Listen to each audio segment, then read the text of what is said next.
Bonjour, que la paix soit avec vous.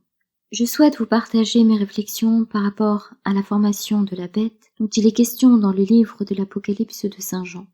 J'ai déjà amplement abordé la question par rapport à sa formation, au travers notamment de la première bête qui devrait traverser une période chaotique où Big Pharma devrait faire table rase de tout le système afin de préparer l'homme à une étape prochaine qui serait la dématérialisation de son être et dont on ne connaît pas bien entendu l'échéance, avec peut-être à la clé le téléchargement de tout ce qui serait contenu dans notre cerveau, dans un avatar. Ceci afin de réaliser la promesse d'immortalité. Bien entendu, dans un cadre niant toute idée de création dont nous en sommes aujourd'hui les dépositaires. Alors, pour accéder à ce monde censé être plus juste, plus vert, plus intelligent, le mental comme le corps devrait être apprêté, notamment au travers d'une potion appelée vaccin, dont la technologie nécessiterait le recours au génie génétique et à la nanotechnologie, et cela pourrait être réalisé notamment grâce à ce produit appelé vaccin à ARN messager.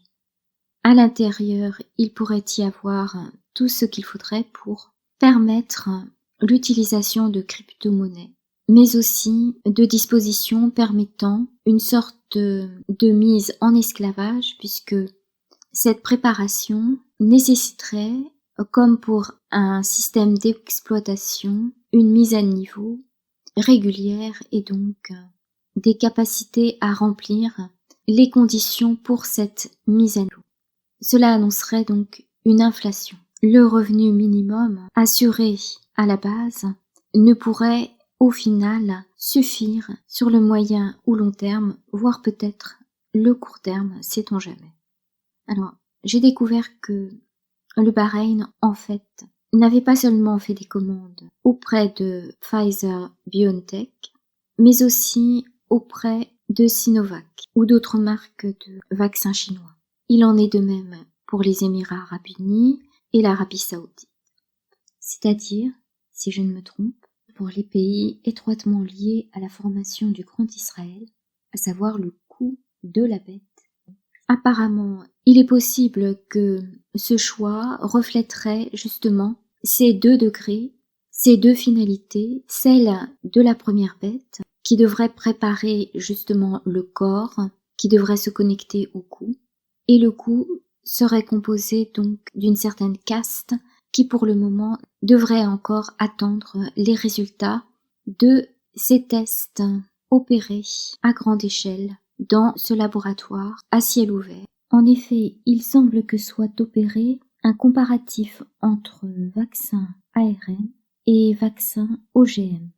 Les deux sortes de sphères d'influence, États-Unis et Union européenne d'une part, Commonwealth et Russie d'autre part.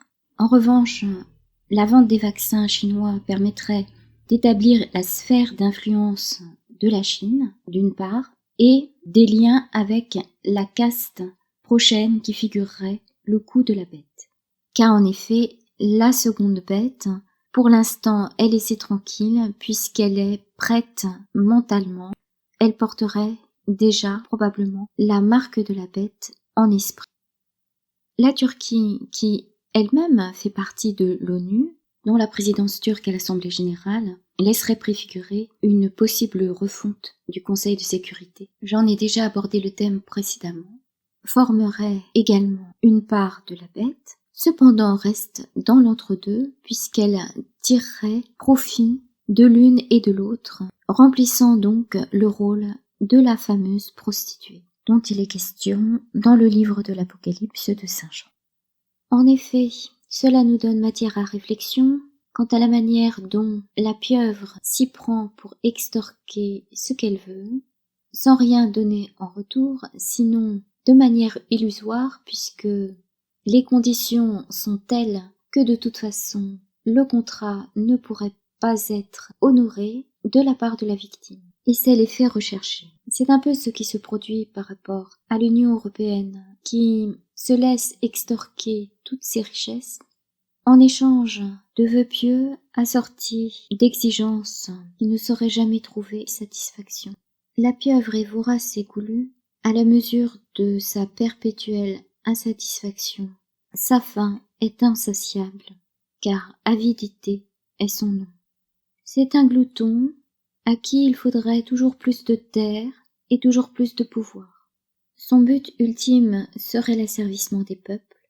C'est pourquoi l'apparente vulnérabilité de la première bête aurait peut-être éveillé sa convoitise, et elle se bercerait du fol espoir de prendre les rênes non seulement de cette bête, mais aussi de la seconde, et au final de la bête dans son entièreté, dont elle n'imagine même pas ce qu'elle représente. Cette folie viendrait que les acteurs ne prendraient pas la pleine mesure de ce à quoi ils s'attaquent. Il s'agirait purement d'ignorance, de manque de maturité spirituelle. Alors il y a quelques points communs avec la méduse, puisqu'elle aussi est une collectionneuse et a dans son jardin non pas des hommes pétrifiés, mais des êtres amoindris, diminués, soumis. Sa force ne vient pas de ses yeux et donc de sa tête, mais elle procède du corps. Et le héros n'a pas besoin de bouclier qui lui servirait de miroir et de l'approcher sans être vu. Mais il lui faut aller franchement au moment où son attention est détournée, peut-être par l'ivresse générée par la mégalomanie. Et en cherchant à cerner son rôle de pieuvre tentaculaire, je me suis dit que le dessin animé Ariel, la petite sirène, pourrait nous inspirer quant à la manière de l'appréhender et quant à la manière de la faire se dégonfler. Cela dit, j'en reviens donc à cette campagne qui voudrait culpabiliser les personnes qui devraient adopter la pensée unique, et ce chantage, bien entendu, se ferait sur les bons sentiments, à savoir penser à son prochain, penser aux autres avant soi-même, mais cela n'a aucun sens pour les croyants puisque l'amour ne peut passer que par Dieu et dans la vérité. Or, nous nous trouvons dans le mensonge, dans une sorte d'illusion à grande échelle et dans une situation de manipulation.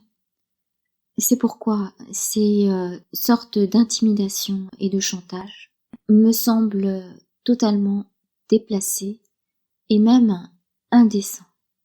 Cette exploitation du bon sentiment des gens de bien s'assoit sur une religion qu'est le laïcisme et qui a été proclamée au travers de la Charte des Nations Unies. Il s'agit d'une profession de foi qui va à l'encontre de la religion chrétienne, à minima, puisqu'elle élève au rang de divinité des concepts faisant de l'homme la finalité de tout homme. Toutes ces belles idées ont été reprises pour le compte d'une entité que sont les Nations Unies. En conséquence, les peuples, au final, ne serviraient que ceux qui se trouveraient en haut de la pyramide des Nations Unies, ceux qui correspondraient à la description de la bête. Malheureusement, ces types de positions viennent aussi de chrétiens qui n'ont pas compris le message des évangiles. Je prends par exemple l'article concernant Monseigneur Cassia, représentant du Saint-Siège auprès des Nations Unies, pour qui l'intérêt commun prévaudrait face à la pandémie et qui dépasserait les intérêts nationaux pour œuvrer au bien-être de toute l'humanité. Alors c'est oublier le catéchisme et que Jésus est venu sauver une multitude, ceux qui sont inscrits dans le livre de vie, et non l'humanité, et c'est son message qui prévaut au-delà des intérêts, quels qu'ils soient. En effet, il ne faudrait pas faire passer l'humanité devant l'homme, car l'humanité n'est qu'un concept, une construction mentale, alors que l'homme est bien réel, et son âme l'est plus encore. Sa dimension éternelle prévaut sur sa dimension contingente, et ce monde, faut-il le rappeler, passera, c'est-à-dire n'a qu'un temps, et que la parole de Jésus ne passera pas, car elle est éternelle. Que la paix soit avec vous.